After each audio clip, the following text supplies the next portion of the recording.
Alright, welcome back to this YouTube channel. Today I just downloaded F1 2018 is this game. And this is now on the Game Pass on Xbox.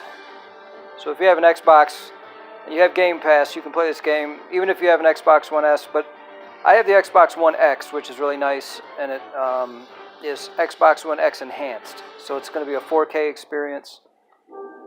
Hopefully a high frame rate.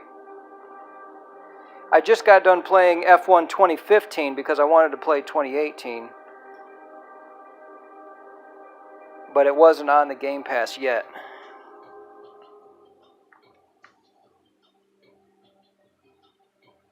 So I guess they're going to tell me I'm going to get sick or something there? I don't know.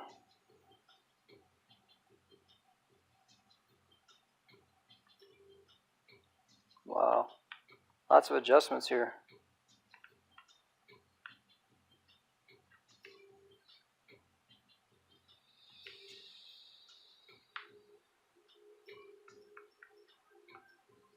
I don't know. What do I look like? I don't look like this guy, but that's alright.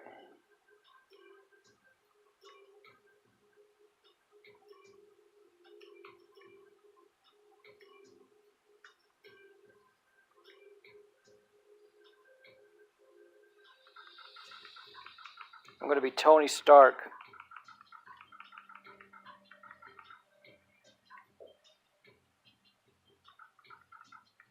My surname?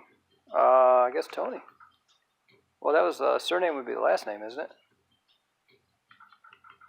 Well, I'm going to be Stark because I would have to Google that one. Surname is the last name, maybe, I think.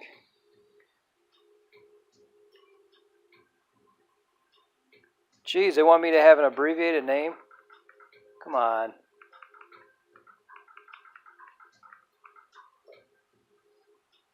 Audio name. Just call me Bird.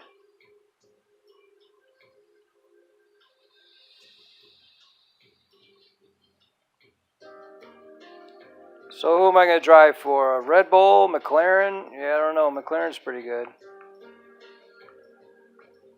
Aston Martin. Isn't that a Ford derivative? Ferrari.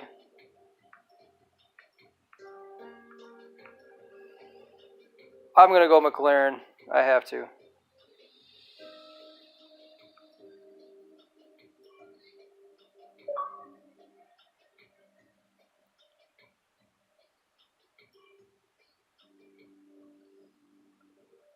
Here we go.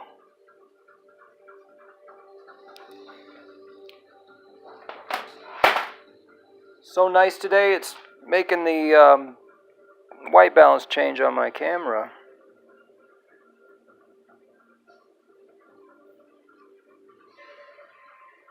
That's for realism.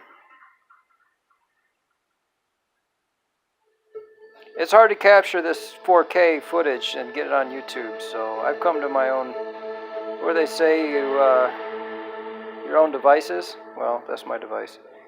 Thanks for coming by. I'm sure you're very anxious to get out on track. It's taken a lot of effort to get to F1. Congratulations. But the real work starts now. This is Claire, motorsports journalist. Nice to meet you. You'll be seeing quite a lot of me throughout the season. So, you had a pretty impressive junior career. She called me pretty. How do you feel about your move into F1? Do you think you have what it takes? Let's save the questions for a proper interview show. Yeah, how about some other time?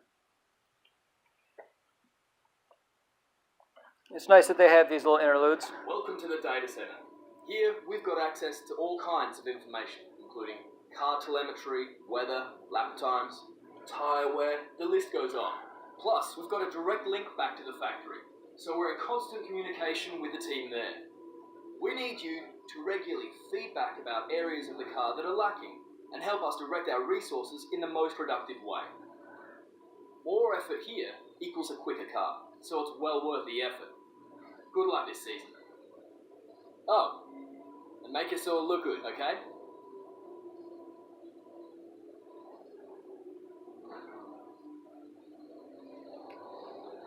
Welcome to your new team. McLaren are one of the most successful teams in the sport. and they've reinvented themselves over the past few years. They demand excellence from all areas of their organisation, and they'll expect you to integrate yourself and get up to speed from the first race.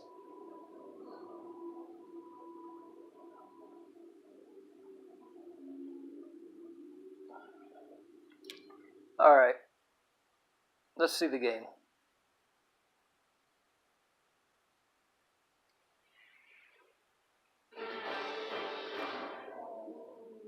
Welcome to Melbourne, where the practice session is about to start for this weekend's Wow, that's pretty. Australian Grand Prix.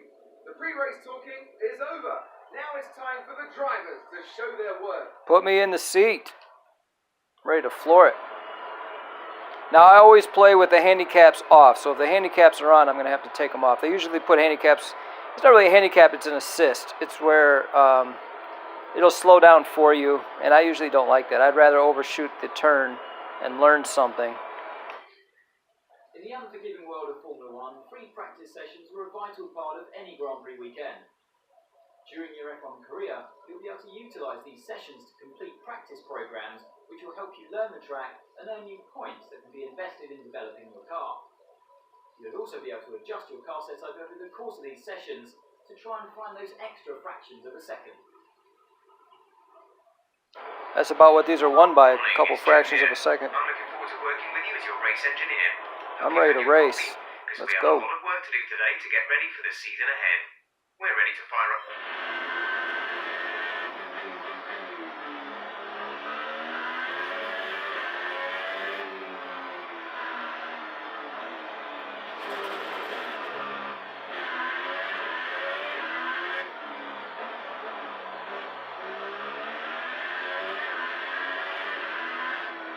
So this feels a little bit different from the 2015. Maybe it's the view. There we go. Okay, just want to remind you to keep an eye on your tyre temperatures, which you can do on the temperature panel at the MFD. We monitor carcass temperature and surface temperature, and you'll get the best performance when they're both inside an operating window. Surface temps tend to fluctuate faster, so try a few laps with the data open and get a feel for how to control them. You got to give it full left and right steering sometimes, and it barely makes the corner if you have any speed.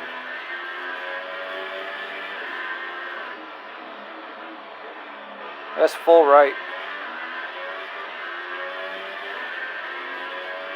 Definitely get a good sense of speed. And the graphics are quite a bit cleaner than the last one. Gameplay is very similar.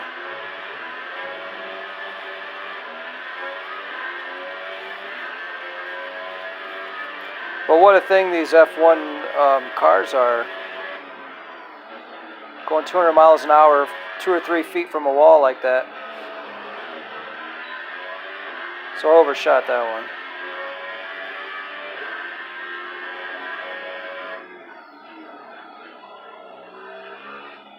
The tires look closer together on this one than the last.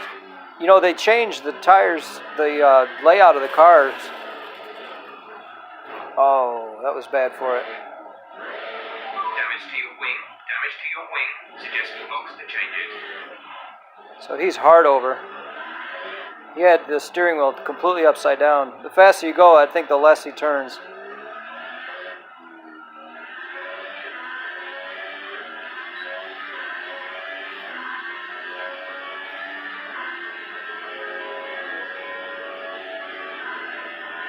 And I don't see why they would put something right in the view.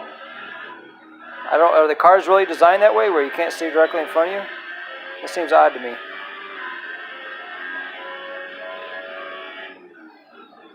Maybe it's a non-issue in the real life.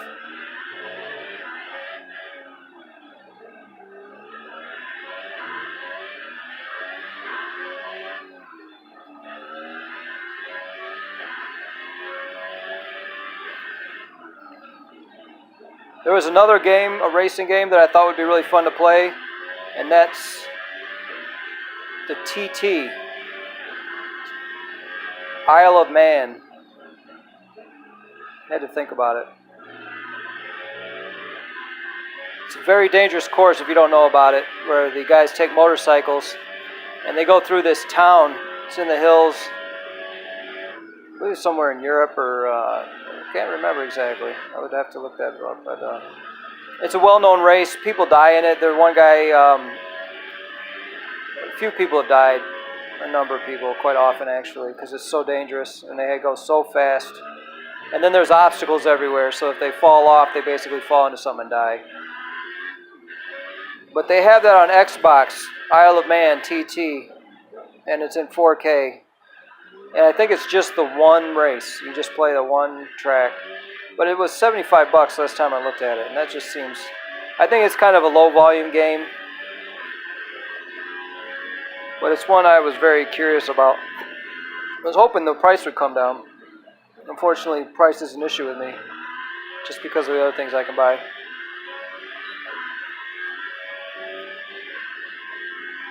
But you know, there's a place in the world for low volume. I like to consider my reviews right now kind of a low volume thing, but special in their own right.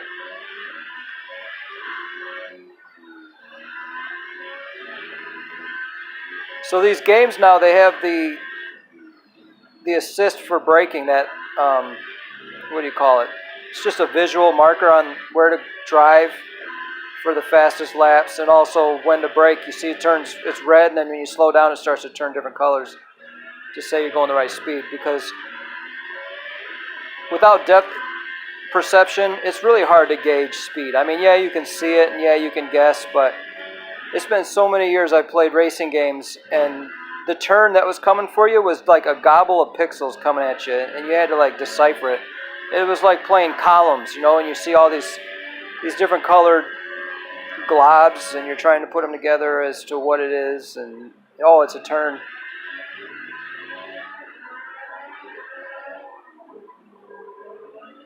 But now that there's 4K, it's a little easier to decipher visually what's coming next. But even still with that, you don't have the true sense of speed, which is depth perception. I've found that corners are a lot easier to navigate in VR. And I think VR racing is going to take over for racing. For other types of games, maybe not as much, but for racing, VR is the way to go. Because it gives you a true sense of speed and a feeling of presence.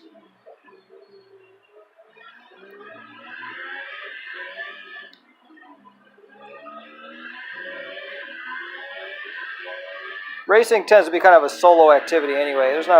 Maybe there's some people that like to watch someone race, but when you're going around a track over and over and over, it gets a little bit mundane for the participants that are just watching.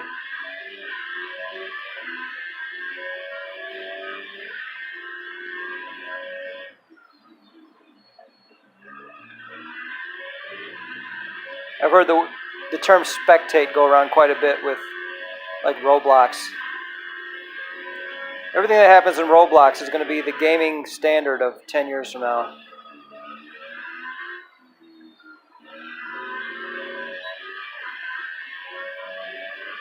And I guess Fortnite was pretty crucial to a lot of people. I didn't play it very much though. I didn't really get into it. Seemed like its main feature was the price and the fact that everybody else had it.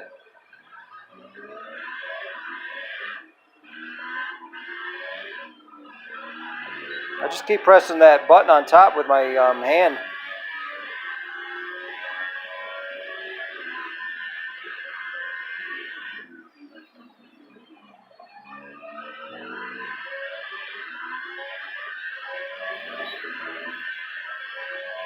But I remember playing F1 on Nintendo 64. I think it may have been the same franchise. But they had an F1 game I played pretty regularly.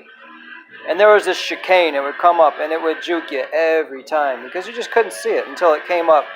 I mean, if you look at the angle that you're looking at the road, it's pretty shallow. We're talking like 3 degrees from here to wherever. And the further away it gets, the less you're going to see. So when you're talking Nintendo 64 graphics, you don't see the chicane until it's 10 feet in front of you. So you really have to memorize the track.